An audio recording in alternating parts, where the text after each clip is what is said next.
سلامونه او نیکې هیلې هیله مند یم چې جوړ او روغ په یاست. سوریې هیواد تېره ورځ کې خپل ملي نشان وړاندې کړلو او ټول نړۍ ته وویلو چې دا زموږ ملي نشان دی او د دې نه وروسته دولتي ملي نشان په همدغه اوسي او تاسو دغه په رسمیت وپېژنئ. د افغانستان ملي نشان چې دی هغه کلمه لا اله الا الله محمد رسول الله ده او د هغه لاندې منبر دی او د منبر په شاوخوا باندې د غنمو وږي دي چې هغه زموږ د بزګرانو او زموږ د خواري او زموږ د رزق او داسې نشان دی او منبر چې دی زموږ د مسجد او زموږ د وحدت نشان دی او زموږ د عبادت نشان دی او کلمه چې ده هغه هم زموږ د مسلمانۍ نشان دی او بیرغ هم هغه بیرغ دی خو دا زموږ ملي نشان دی. مګر د سوریې کې چې کوم ملي نشان ټولو خلکو په باندې فکر کول چې هغه باید یو اسلامي نشان واوسي چې ځکه چې د دوی د اوسنۍ ولسمشر چې دی دا خپله هم یو وخت کې د تروریستي ډلو سره و د القاعده سره و یا د داعش سره و دوی دا فکر کول چې دا ور کې یو اسلام پاله سړی راغلی نو دا ور کې ټول هر څه به اسلامي سي. مګر دوی دغه لوګو چې وړاندې کړ د لوګو ټول خلک هغه سرپرایز کړه د بعض خلکو په خبره باندې. نن په دغه موضوع باندې خبرې کوو چې ولې الجولاني داسې یو کار وکړو چې اسلامي ارزښتونه یې ټوله یو خواته پرېښوله. زه پر موضوع باندې خبرې کوم تر اضافي خبرې تېرې شو. تر هر څه وړاندې زه تاسو ته د سوریې ملي نشان په هکله باندې ووایم. د سوریې ملي نشان چې وایي پخوا دغه درې ستوري وه چې دغه درې ستوري د سوریې ملي نشان و او چې کله هم دوی جګړه راپیل کړه د جګړې په پیل په وخت کې الجولاني چې کوم بیرغ خپل د ټیم او خپل د ملګرو لپاره غوره کړی وي دا بیرغ او کلمه لا اله الا الله محمد رسول الله په کې لیکل سوی وه او ډېر خلکو هم په همدې باندې فکر کوله چې یاره د سوریې بشر الاسد به نسکور وکړو دا یو کافر رئیس دی دا څه شی دی څه شی دی او پر ځای به یې ونیسو د الجولاني صاحب سره به مخ ته ولاړ شو. الجولاني صاحب چې دی دا یو اسلام پاله سړی دی او دا اسلام ارزښتونه به وساتي. دا و چې د جګړې په وخت کې خو دا و چې بشر الاسد حکومت نسکوره سو. د بشر الاسد د حکومت د نسکورېدو سره دې کس لومړی خو خپل ژړې یو څه کمه کړه او د ژړې د کموالي سره هلته په دا بل ورځ کې اعلان یې وکړو چې نایټ کلبونه دې بیرته روښانه سي ځکه چې نایټ کلبونه چې دي د هېواد اقتصاد دپاره ښه دي هلته خلک خپل فکر غلطه ورسي نو نایټ کلبونه حواله کې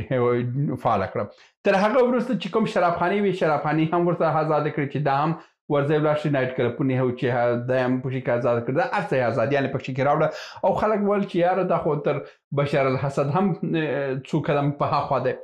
نو په هغه وخت کې موږ دا خبره کوله مخکې له دې چې دا د بشر الاسد حکومت نسکور سي موږ هم دا خبره کوله چې وروره سړی د امریکایانو په زندان کې په نامه باندې تېر کړی دی امریکایي ارزښتونو ته ډېر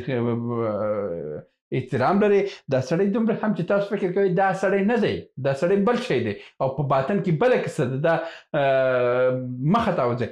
ډېرو خلکو ښکنځله راته وکړه چې ته څنګه ته خپله کاپیر یې نه پوهېږې ته څه شی ډېر شیان یې وویل مګر اوس یې تاسو باندې پوهېږئ.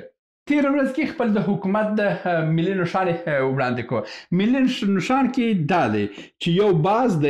یو باز دی او د باز پر سر باندې درې ستوري دي دا د دوی ملي نشان سو او د دې ملي نشان سره نه کلمه سته نه یو اسلامي نشان سته نه یو منبر سته نه یو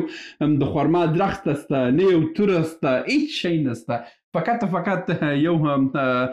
باز دی او د باز په سر باندې درې ستوري دي او دغه د دوی یو ملي نشان دی چې په دغه د راویستلو سره چې هلته یې بیخي مراسم نیولې وه چې د چین څخه یې ډرونونه غوښتي وه او دلته یې ډرونونو ننداره یې وړاندې کړې وه دغه ټولو سره یې چې وړاندې کړه او ویې ویله چې ورور نور اسلام نسته فقط یو ډیموکراتیک هیواد دی او سوریه نور هغه پخوانۍ سوریه نه ده. او پر ځای باندې چې بل خلکو بله تمه درلودل هغه دا و چې اسلامیک ریپابلیک یعنی اسلامي داسې به اوسي جمهوري به د سوریې جوړه سي مګر دوی څه وکړه چې اسلامیک هم ختم کړو چې فقط ریپابلیک اف عربیه سوریه داسې یو داسې جوړ کړه یعنی اسلامي چې وایي هغه هم ځنې هیڅ کړلو او فقط اوس یوازې سوریه پکې پرېښوله نو اوس د دې په داسې چې زه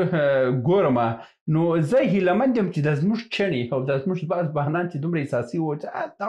دا حتی د افغانستان څخه ماته سوال ویلي چې په زرګونه کسان واستول سو د جګړې لپاره چې دا حکومت یې ورته ونیوی دغه خلک یو څه باید سر خلاص کړي چې وروره که دا کوم حاکمان چې اوس موږ رابران دي که پخوا هغه اشرار وه دا ټوله د غربي هیوادو پروژې دي دا داسې نه دي چې بس یو څوک راسي دومره غټي چوکیان ته ورسېږي یا خلک راسي په کلونه باندې جګړه وکړي د یو عام سړی یو عام کس یو عامه ډله د یوې شپې د جګړې توان نه لري دا په هر شپه کې میلیونونه ډالر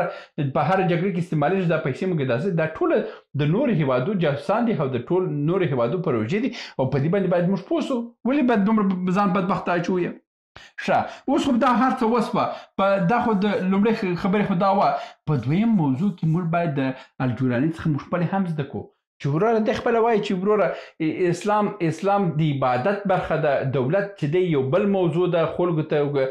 خدمت کول خلکو ته ماښام ډوډۍ برابرول او دا هر څه چې دی موږ صحیح دی موږ خپل مسجدونه لرو موږ خپل عبادت کوو د هر څه کوو مګر دا کار خو زه نشم کولی چې هر څه باید کلمه وسي هر ځای کې باید اسلامي چارې وسي هر څه ملایان وسي هر ځای دا خپل حکومت سیکولر اعلان کړ او د دې نه وروسته کار وحاله کار ته سپارل کېږي هر برخه کې د هماغه مسلک کس باندې مقرره کېږي او موږ غواړو چې خپل هیواد جوړ کړو دا و چې په دا څو ورځو کې هم د دوی ټوله داسې بندیزونه هم ختم سوه اوس چې وګورئ د سوریې درهم د فکر کوم د سوریې درهم د وضعیت یې پورته سو پخوا ډېر لوېدلی وضعیت یې درلوده ډېر بدبخته حالت یې درلود اوس هغه اقتصادي وده یې ډېره سوې ده او د پیسو ارزښت هم د خلکو سره ډېر سوی دی په دریم قدم کې د تحصیل برخه د خپل ټول پوهنتونونه خپل مکتبونه خپل هر څه یې بیرته خلاص کړه او ویله چې موږ یوې ورځ د تحصیل د بندېدو توان هم نه لرو که یوه ورځ کې هم زموږ دروازې د مکتب او د پوهنتون بند سوه معنا دا ده چې زموږ هیواد شاته ولیږي او زموږ په هیواد کې دا د کلونو کېږي مکتبونه بند دي پوهنتون ورځ تر بلې دروازې تړل کېږي استادان شړل کېږي رټل کېږي مګر څوک نشته چې ورته پوښتنه کوي چې وروره دا وطن ته تباه کوي مګر څوک هم نشته چې ورته ووایي چې وروره دا وطن تباه کوي او که ورته وویل هم ویې وژني چې تا څنګه دا خبره وکړه چې وطن تباه کېږي په بلا چې تباه کېږي ما لپاره مهمه دا ده چې غربي پروژې باید دلته په دې کې تطبیق کړم هیله مند یم چې دغه بدبختیانې او دا حالت په افغانستان کې هم بدل سي او دا کوم ډول چې په نور هیوادونو پرمختګ کې موږ هم دغه پرمختګ شامل سو او دا حالات په افغانستان کې چې کوم حالات روان دي دا حالت بدل سي دا ډېر بدبخته حالت دی او دا ډېر دردونکي حالت دی دا د افغانستان د ټوله تاریخ او ټوله اصلي ونیستي ټوله د له منځه وړي چې راتلونکي کې به که دغه رقم موږ روان اوسو دا هیواد به هم نه نوم اوسي نه نښانې اوسي او دا به هم یو ټوټې سوی هیواد به اوسي نو هیله مند یم چې موږ عقل سر ته راسي او پر هر چا باندې د دې هغه ظاهري شکل باندې باور ونه کړو او هغه باید موږ وڅېړو چې د څه رقم کس دی او بیا پر هغه باندې باور پیدا کړو دا و د نن ورځې ویډیو هیله مند یم چې څه م ترلاسه کړی اوسئ تر بیا هم په الله سپارم ښې چارې سلامونه موږ ډېر موضوعات جوړ کړي دي که سیاسي موضوعات غواړئ ووینئ نو دلته کلیک کړئ او که غواړئ اقتصادي موضوعات وګورئ نو دلته کلیک کړئ او که غواړئ چې د تل لپاره راسره واوسئ نو دلته کلیک کړئ او چینل سبسکرایب کړئ مننه